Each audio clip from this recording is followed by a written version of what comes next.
Décidément, je le dis quasiment à chaque début de point Starship et Artemis, mais il faut avouer que les programmes avancent à une vitesse plus qu'encourageante pour la suite. Que ce soit du côté du Starship de SpaceX, du SLS ou de l'atterrisseur lunaire, il ne se passe pas un mois sans actualité majeure. Et justement, aujourd'hui, entre un changement de programme majeur chez SpaceX et de gros changements pour l'atterrisseur lunaire, faisant revenir la concurrence pour SpaceX, il va être temps, je crois, de faire le point sur les dernières actualités. Mais avant de commencer, je tiens à préciser et à m'excuser que cet épisode soit un peu plus court que d'habitude. J'ai en effet un peu moins de temps ayant été pris de court par l'actualité et j'avais déjà presque terminé un gros épisode pour ce week-end. Bref, sur ce, j'aimerais également vous inviter à vous abonner si vous ne l'êtes pas encore, ainsi qu'à liker, commenter et partager cet épisode. J'ai donc déjà bien trop parlé et je vous propose de nous retrouver après le générique pour faire le point sur le Starship et l'atterrisseur lunaire.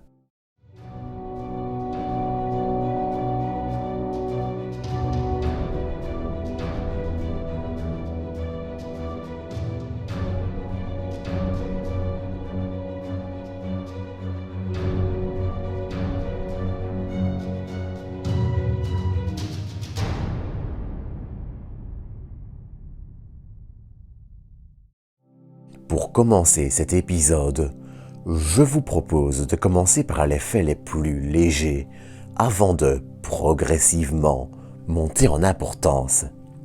Ainsi, le premier mini-point, c'est le fait que la livraison de nouveaux Griffins, mi-février, permettait de remarquer le passage de ceux-ci à une couleur blanche. Mais les actualités plus concrètes commençaient quelques jours après, un peu avant la mi-mars, avec l'installation, dans la partie supérieure du prototype S24, de ce qui sera un support pour charge utile. C'est cette pièce, ou plutôt ce type de pièce, qui permet de faire la liaison entre le lanceur et le ou les satellites, tout en prenant en charge son alimentation électrique jusqu'à la séparation, en fonction des besoins, par exemple. Toujours dans les environs de mi-mars, c'était un PDF de la NASA qui allait nous permettre d'en apprendre un peu plus sur le Starship lunaire. Tout d'abord, on découvrait avec un certain plaisir un nouveau rendu du Starship lunaire. Mais ce document nous permettait surtout d'en apprendre plus sur les différents éléments du Starship lunaire en développement. Que ce soit l'élévateur qui permettra de transporter les astronautes du Starship au sol lunaire, le sas de sortie ou des simulations de l'habitacle en réalité virtuelle, cela permet malgré tout de confirmer que SpaceX et la NASA continuent activement de travailler sur le Starship lunaire, dont on reparlera d'ailleurs dans un instant. Le 18 mars, nous avions droit au premier essai de remplissage de carburant avec un couple Starship et Super Heavy assemblé. Mais la surprise de ces derniers jours, c'était le départ du pas de tir du Super Heavy numéro 4. Après plus de 6 essais de remplissage de carburant et sans la moindre mise à feu statique, le booster était en effet, ce 24 mars, retiré définitivement de son pas de tir. Désormais, le vol orbital semble être pour le prochain booster B7 et le Starship S24. On apprenait également que l'exemplaire de coiffe cargo que l'on pensait un prototype serait en réalité destiné au S24 également. Et cela montre bien une chose. Avec l'installation de la nouvelle génération de Raptor V2 sur ces exemplaires, SpaceX ne veut plus perdre de temps. Le premier vol orbital sera donc probablement un vol de Starlink V2 avec des Raptor V2 et bien différent du plan de vol d'il y a quelques mois encore.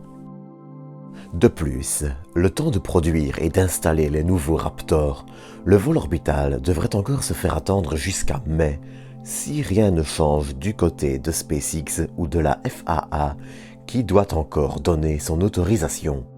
Mais la plus grosse nouvelle n'allait pas nous venir de SpaceX, mais plutôt du côté de la NASA.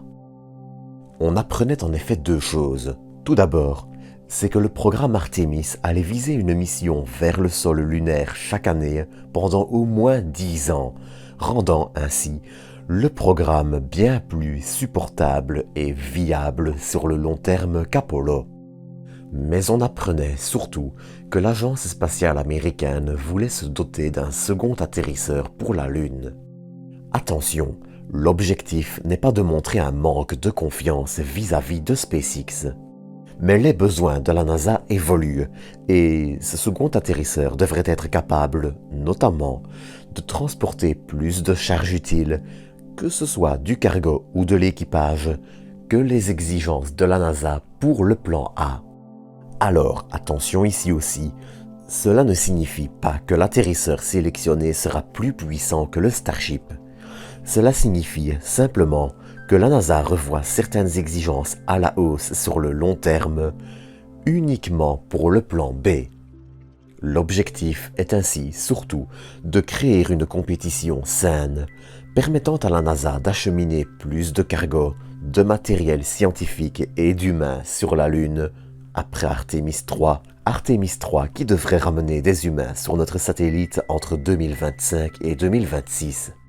L'objectif, en créant cette concurrence, est aussi de créer un véritable écosystème autour du transport lunaire, permettant tant de faire des économies que de multiplier les possibilités, tant pour les agences gouvernementales que les missions scientifiques privées. On ne sait en revanche pas encore exactement quel sera le budget de ce côté. Pour ça, il faudra probablement attendre fin mars l'annonce des projections de la NASA pour l'année fiscale 2023. La sélection de l'atterrisseur, elle, devrait se faire au début de l'année 2023. Il est ainsi encore trop tôt pour savoir quelles compagnies vont participer, mais il est très probable que ce second round, où SpaceX ne peut se présenter et en remporter le premier contrat, se jouera entre Blue Origin et Dynetics, dont les atterrisseurs étaient tous deux relativement avancés et ont continué malgré tout à faire du progrès depuis leur non-sélection. Mais il se pourrait bien que l'expérience des différentes compagnies ralliées à Blue Origin, je pense notamment à Lockheed Martin et Northrop Grumman, puisse également avoir un impact positif et entraîner la sélection de Blue Origin. De façon générale, cette option B n'est pas une surprise. Le contrat HLS a toujours été l'option A et, comme je le disais, la NASA veut, cette fois, se projeter sur le long terme en matière de mission lunaire, et c'est une vision très difficile à imaginer avec une seule compagnie ayant un monopole.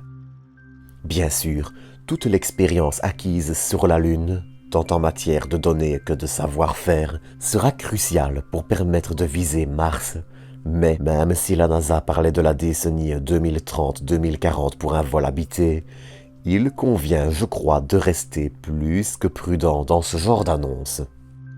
Quoi qu'il en soit, le programme Artemis et le Starship qui va avec avancent à très grands pas, et il y a fort à parier que ça ne s'arrête pas de sitôt. Et par ricochet que l'on en reparlera encore souvent ici. Enfin, pour clore l'épisode, le Starship suivant, le S-22, est désormais terminé et en attente de ses moteurs. Le 24 est en bonne voie et des pièces de 25 et 26 sont déjà présentes. Du côté des boosters, c'est le suivant, B7, qui est déjà sorti de son bâtiment d'assemblage et attend ses moteurs. Enfin, des segments de B8 et B9 sont déjà présents sur le site de Boca Chica. Et c'est donc ici que je vais vous quitter pour aujourd'hui. Comme d'habitude, j'espère que vous aurez apprécié cet épisode et je vous donne rendez-vous dans quelques jours pour un nouveau. D'ici là, prenez soin de vous, prenez soin des autres et à très bientôt pour de nouvelles doses d'espace.